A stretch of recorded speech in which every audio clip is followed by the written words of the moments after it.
Okay, this video is going to be on how to summarize your four-stroke snowmobile.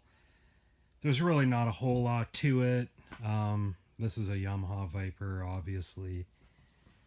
The first thing you're going to want to do is check to see how much gas is in it. So we'll just have a look. So it looks like there's, I don't know, 2/3 of a tank of fuel in there. So you're going to want to put some fuel stabilizer in it. I'm just going to use the Sta-Bil.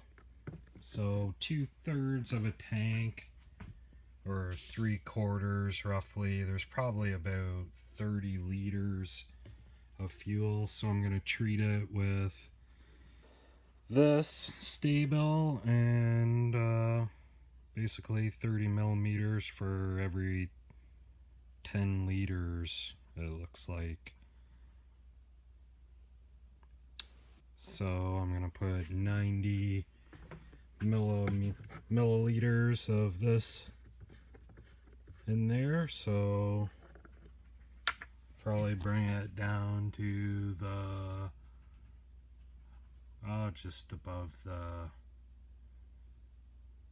probably the 50 mark there. Should be good. What would that be? But yeah, that should do it. So we're just gonna dump her in the tank.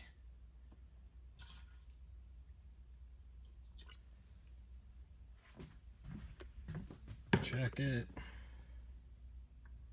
Maybe put a little splash more in there. I mean, I don't think it has to be too accurate.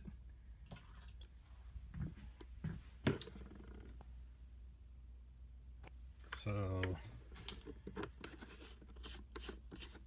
got the fuel stabilizer in there. We'll put the cap back on.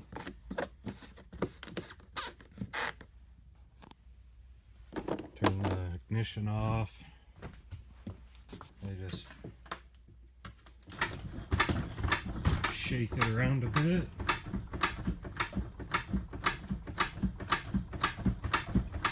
So it mixes up. Once you got it all mixed up, you can open up your garage doors for some ventilation. And open up the window. And we'll fire it up to run the fuel. Make sure you get the stabilizer into the injector system so your fuel injectors don't all gum up with varnish from sitting all summer. So we'll just make sure the ignition's on, the kill switch is on, and we'll go ahead and crank it over and fire it up.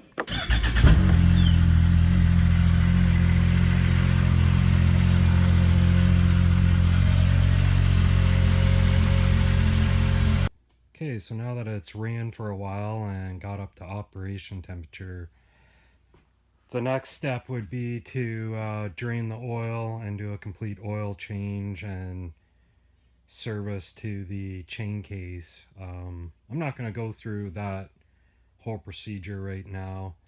Just wanted to touch on the importance of doing that before you store it, rather than doing it the first thing when the snow flies next season. The reason you'd want to do it now, after you've ridden it all winter, is that the engines ran all winter and the oil's been contaminated with a certain amount of acids in the oil that kind of just eat away molecularly at the metal parts in the motor. So it's just, you know, I don't know how much it would do that, but it's definitely better to store it with clean, fresh oil. So change it now rather than doing it next season, and just saves you the time from doing it when the first snow flies and you want to get out there. It's all fresh oil and ready to go. The other thing I do is have it hooked up to a battery tender all summer. So I'll just have it plugged in back here. So the battery's always fresh. It It doesn't overcharge it, just keeps it maintained all summer.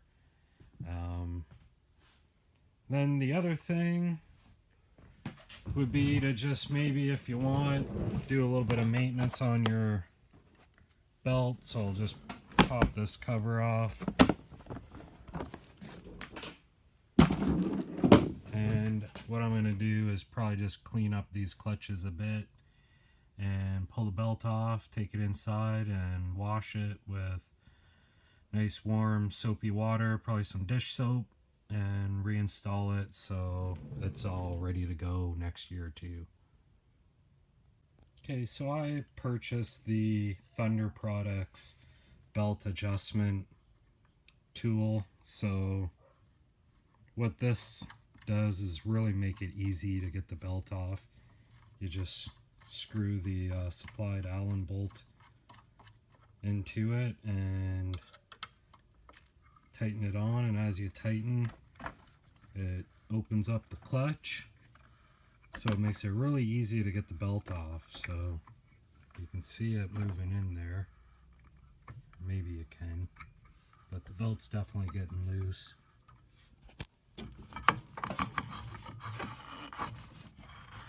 So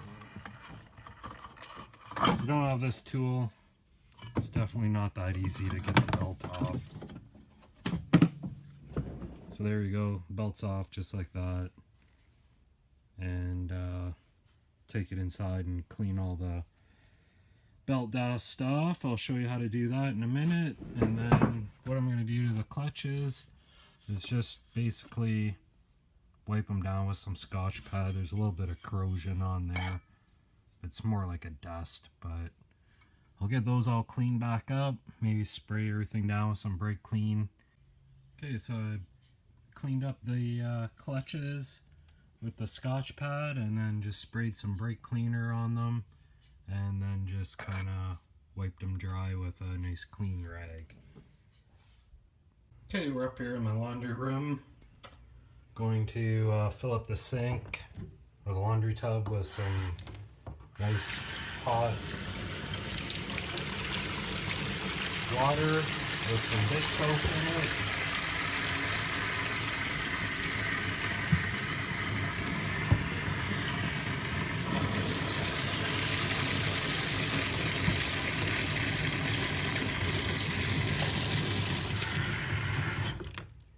And then I'm just going to use this scrub brush to scrub it all nice and clean.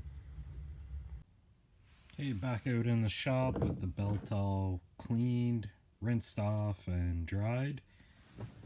You probably already know, but when you put these belts back on, make sure the lettering on the belt, you can read it, and that's how you know that it's on the correct way. When it's facing up, then it's orientated in the right direction. Okay, we got the belt back on, and we're just going to back off this Allen bolt and remove it from the adjuster tool.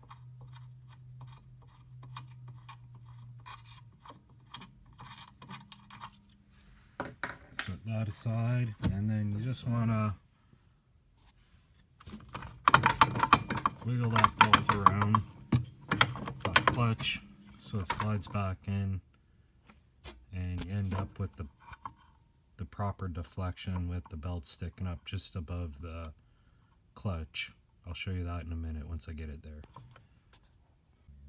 Okay, so as you can see, looks like I might have to adjust it a little bit. It's just sitting a little bit low in there.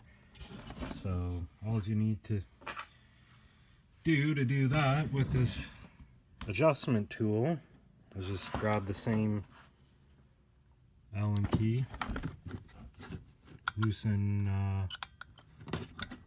this little lock nut or locking bolt on the adjuster. So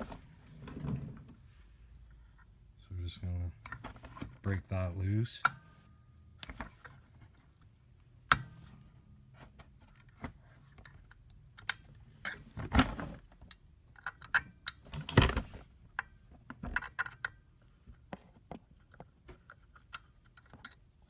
hard to hold the camera and loosen this at the same time. Making sure you guys can see what's going on here. So just loosen that bolt that goes all the way through here, so that you can turn this out. And then just wiggle the belt around. You don't have to turn it much. Maybe a little bit more.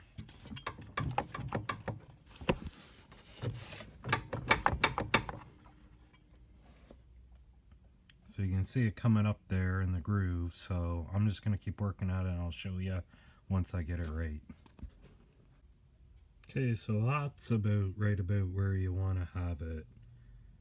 So I got that all adjusted and just tightened up the locking bolt on the adjuster. Now the side panel's back on. The only other thing you could do now is check the whole entire sled over for any worn out parts and make a list, so you can either go get them now and put them all on now or wait till next fall. There's only a couple things I need for this, so I'm not going to worry about it till next fall. It needs a new idler wheel in the back, and I'm just going to upgrade one set of the carbides. I'm going to move up to a 6-inch and a 4-inch carbide.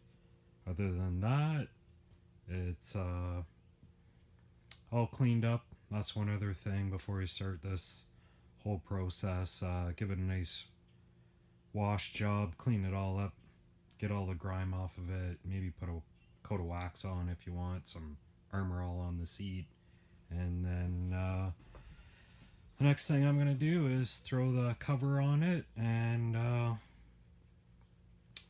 let it be for the summer. Maybe a couple times this summer I'll come out, take the cover off and fire it up, let it run up to operating temperature and shut it off, just so there's no chance of any little layer of varnish building up inside the injectors or anything like that. But with the stabilizer in there, it should be good till next fall. So just gonna put the cover on and that'll be it for this year.